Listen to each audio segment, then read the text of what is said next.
नालंदा जिले के अंतर्राष्ट्रीय पर्यटन स्थल राजगीर के दिगंबर जैन धर्मशाला में एक ही परिवार के 4 लोगों की रहस्यमयी मौत के बाद पुलिस ने इस रहस्य से अब धीरे धीरे पर्दा उठाना शुरू कर दिया है। आखिर उस बंद कमरे में मौत का क्या रहस्य है, इस वीडियो में हम आपको पूरी जानकारी देंगे कि आखिर बेंगलोर के एक ही परिवार के लोगों ने क्यों मौत को गले लगाया। आखिर तीर्थ यात्रा पर आए पर्यटकों ने मौत को ही क्यों पसंद किया। देखिए इस वीडियो में उस पूरे खौफनाक कहानी को हम आपको बताएंगे जो बंद कमरे में मौत रहस्य बन गई है और नालंदा पुलिस इस मौत के रहस्य से पर्दा उठा रही है। नमस्कार, मैं हूं राजीव रंजन और आप देख रहे हैं जनादेश न्यूज। नालंदा जिले के अंतर्राष्ट्रीय पर्यटन स्थल राजगीर में राजगीर थाना क्षेत्र अंतर्गत धुरबा मोड़ पर स्थित दिगंबर जैन धर्मशाला के कमरा संख्या 6 में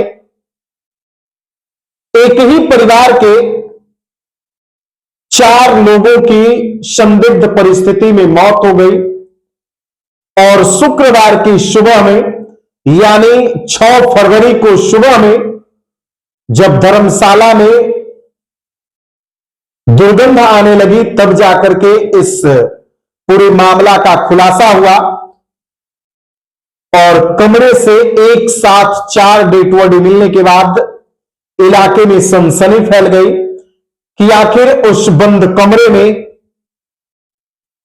किस तरीके से एक ही परिवार के 4 लोगों की रहस्यमयी मौत हो गई। सभी लोगों के जहन में यह सवाल उठने लगा।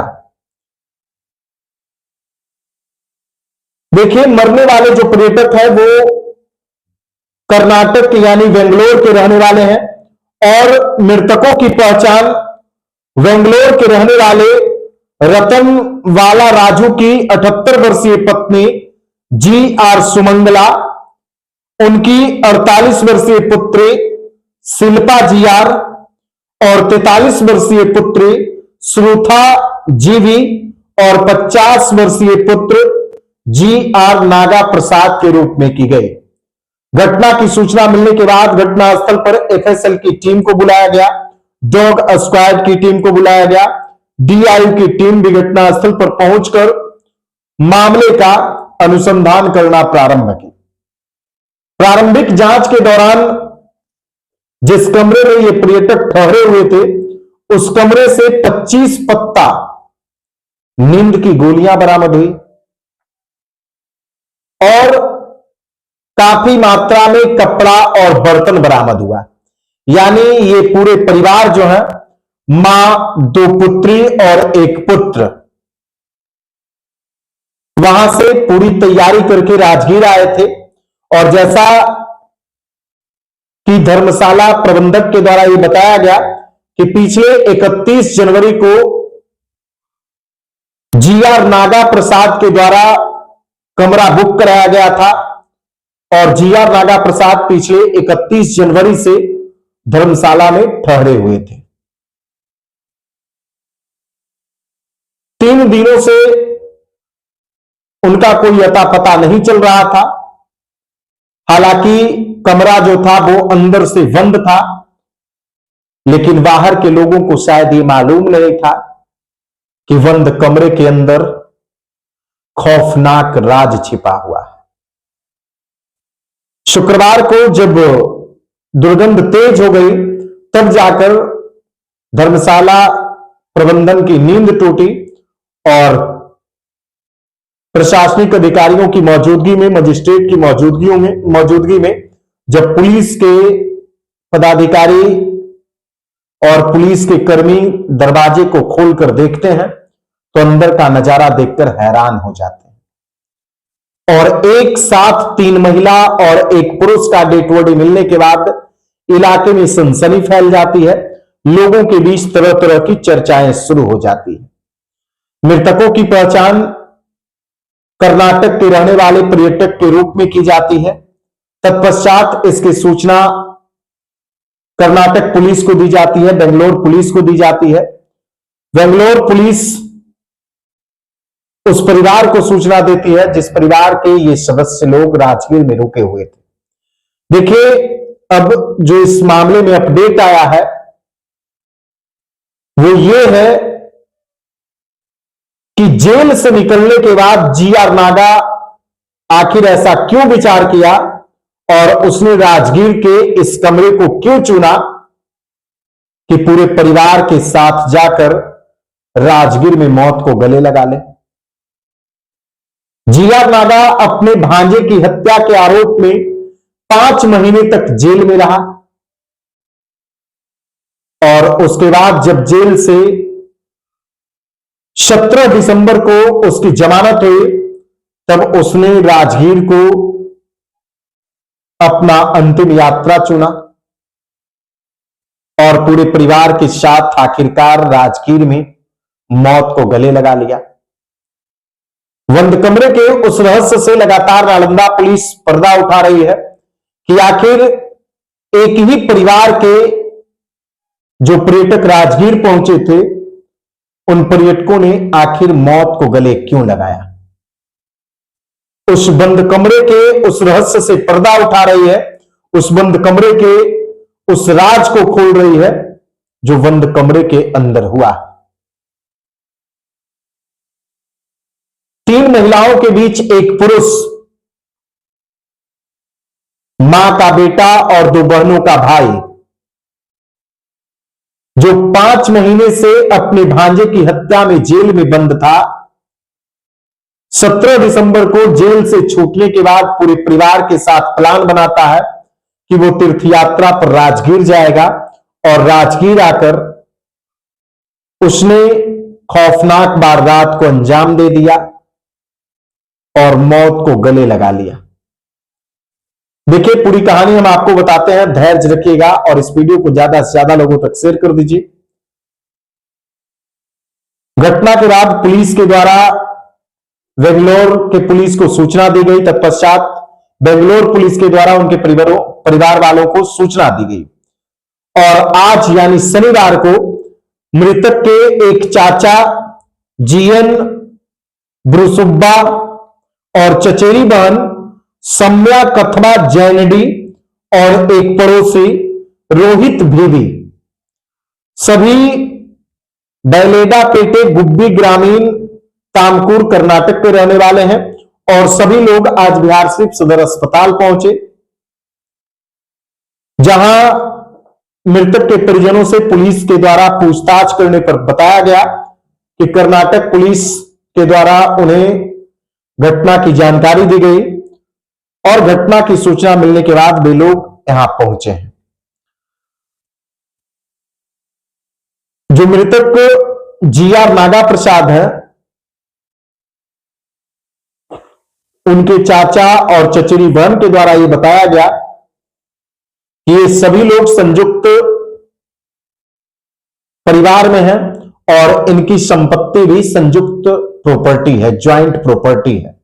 हालांकि ये लोग गांव में नहीं रहते थे और गांव से इनका कोई वास्ता भी नहीं था। विषम परिस्थितियों में जब इन्हें किसी प्रकार का पैसे का लेन देन करना होता था या फिर कोई कर्ज वर्ज लेना होता था, तब ये गांव जाकर पैसे का लेन देन करते थे, कर्ज लेते थे। गांव में ना तो धार्मिक कार्यक्रम में शामिल होते थे, ना ही पारिवारिक आयोजनों में शामिल होते थे। मृतक जीआर नागा प्रसाद इंजीनियरिंग ग्रेजुएट थे और वो इंजीनियरिंग करके नौकरी नहीं कर रहे थे, जिससे वो अक्सर तनाव में रहते थे। आर्थिक रूप से जीआर नागा प्रसाद कमजोर थे और मानसिक रूप से भी वो स्वस्थ नहीं था। देखिए, 5 महीने पहले, सबसे खास बात तो यह है कि 5 महीने पहले जीआर नागा प्रसाद अपने भांजे की हत्या के आरोप में जेल चले गए और जेल से इनकी जमानत कब हुई यह परिवार वालों को पता नहीं था और ना ही इस बात का पता था कि वे लोग तीर्थ यात्रा पर कहां गए हैं या कहां जा रहे हैं, इस बात की भी कोई जानकारी नहीं थी।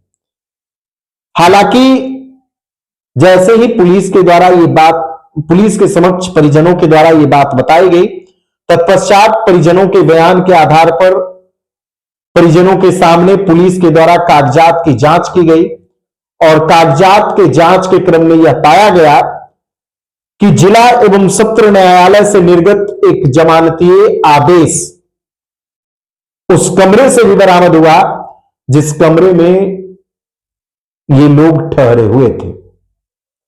धर्मशाला के उस कमरे से वो कागज निकल गया जिस कागज से मौत का पूरा रहस्य खुल रहा है। अपने भांजे की हत्या के आरोप में जीआर नागा प्रसाद 5 महीने बाद 17 दिसंबर 2025 को जमानत पर जेल से बाहर आए और इस बात की यह पुष्टि हो गई कि जीआर नागा प्रसाद अपने भांजे की हत्या के आरोप में सोनोदेव नाटिल्ला थाना में कांड संख्या 275/2025 वीएनएस की धारा 103 सब क्लॉज 1 के तहत ये जेल में बंद थे और 17 दिसंबर 2025 को इनकी जमानत हुई और जमानत के पश्चात ये लोग तीर्थ यात्रा करने का प्लान बनाए और शायद राजगीर को ही इन लोगों ने अपना अंतिम यात्रा बनाया। हालांकि पुलिस अभी पूरे मामले की जांच कर रही है और जो 2 सदस्यीय जांच टीम है वो बेंगलोर प्रस्थान कर रही है और जल्द ही इस पूरे मामले का पर्दाफाश नालंदा पुलिस करेगी। हालांकि अब तक जो मामला सामने आया उसमें जो धर्मशाला के कमरे में मरने वाले लोग हैं उसमें जो पुरुष थे वो अपने भांजे यानी भगना के हत्या के आरोप में 5 महीने जेल में बंद थे। जो बड़ी वाली बहन थी 48 वर्षीय पुत्री शिल्पा जीआर, वो तलाकशुदा महिला थी और जो 43 वर्षीय श्रोता जीवी है वो अविवाहित महिला थी और ये पूरे परिवार राजगीर आए थे। राजगीर में घूमने के बाद इन लोगों ने मौत को गले लगाया। हालांकि पुलिस लगातार उस बंद कमरे के रहस्य को खोल रही है, जैसा कि हमने आपको इस वीडियो के माध्यम से बताया। बाकी आप लोगों के मन में क्या कुछ प्रतिक्रिया चल रही है कमेंट बॉक्स में जरूर बताइए। वीडियो को ज्यादा से ज्यादा लोगों तक शेयर कर दीजिए। वीडियो देखने के लिए धन्यवाद।